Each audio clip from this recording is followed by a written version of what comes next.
भारत के income tax slabs की 30 साल की यात्रा। क्या आपने कभी सोचा है कि पिछले 30 सालों में भारत का इनकम टैक्स सिस्टम मतलब कितना बदल गया है?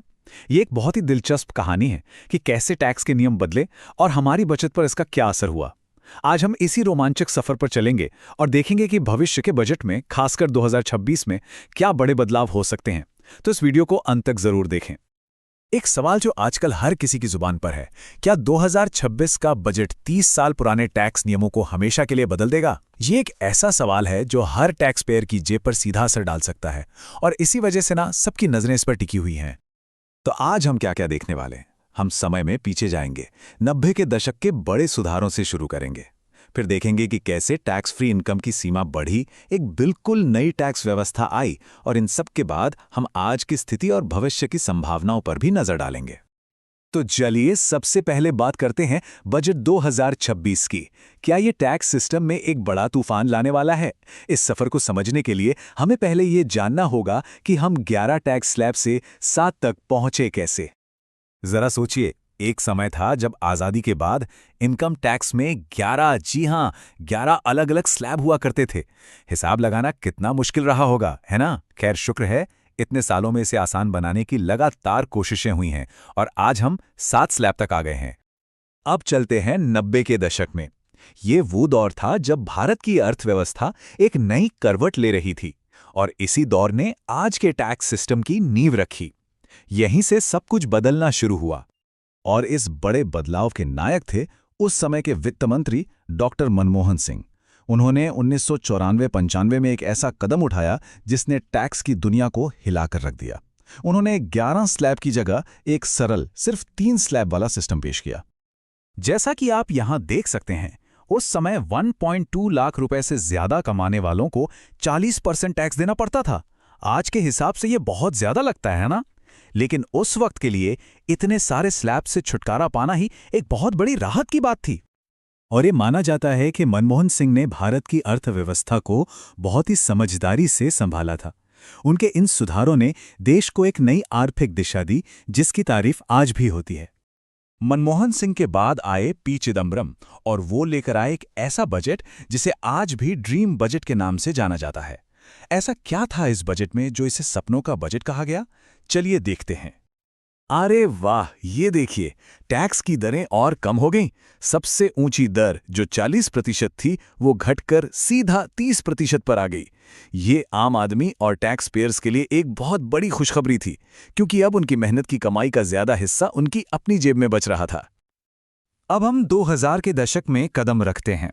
इस दशक में सरकार का ध्यान कम आय वाले लोगों को राहत देने पर था, और इसका सबसे अच्छा तरीका क्या हो सकता था? जाहिर है, टैक्स फ्री इनकम की सीमा को बढ़ाना। और फिर आया वो ऐतिहासिक पल। 2005-06 के बजट में 1 लाख रुपए तक की सालाना कमाई को पूरी तरह से टैक्स फ्री कर दिया गया। सोचिए, इस एक कदम से लाखों लोग टैक्स के दायरे से ही बाहर हो गए। कितनी बड़ी राहत मिली होगी उन्हें। लेकिन यह सिलसिला यही नहीं रुका। इसके बाद वित्त मंत्री प्रणब मुखर्जी ने भी समय के साथ बढ़ती महंगाई और आय को देखते हुए टैक्स स्लैब में बदलाव का दौर जारी रखा, ताकि सिस्टम लोगों के लिए ज्यादा फायदेमंद बना रहे। 2012-13 तक आते आते टैक्स स्लैब कुछ इस तरह दिखने लगे थे।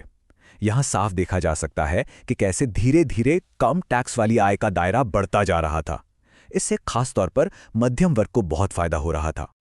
और अब बात करते हैं हाल के सबसे बड़े और शायद सबसे ज्यादा चर्चा में रहे बदलाव की, एक पूरी तरह से नई टैक्स व्यवस्था की शुरुआत, जिसने सबको एक नया विकल्प दे दिया। तो हुआ ये कि 2020-21 में सरकार ने टैक्स पेयर्स को एक नया ऑप्शन दिया, एक ऐसी टैक्स व्यवस्था जिसमें स्लैब तो ज्यादा थे और टैक्स रेट कम, लेकिन एक शर्त थी, आपको अपनी ज्यादातर टैक्स बचाने वाली छूटें जैसे एटीसी वगैरह छोड़नी पड़ती थीं।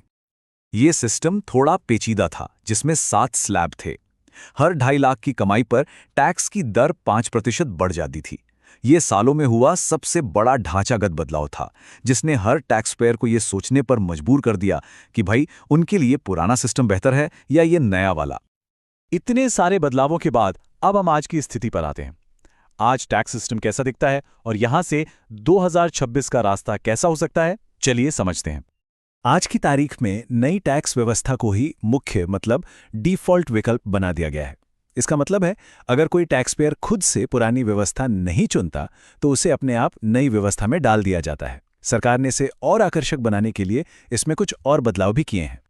तो आज का सिस्टम ये है, अब 4 लाख तक की आय पर छूट मिल सकती है और उसके बाद हर 4 लाख के ब्रैकेट पर टैक्स की दर 5% बढ़ती जाती है, जो 24 लाख रुपए से ज्यादा की कमाई पर 30% तक पहुंच जाती है। तो हम वापस वहीं आ गए जहां से शुरू किया था। 2026 में अगला बड़ा बदलाव क्या हो सकता है?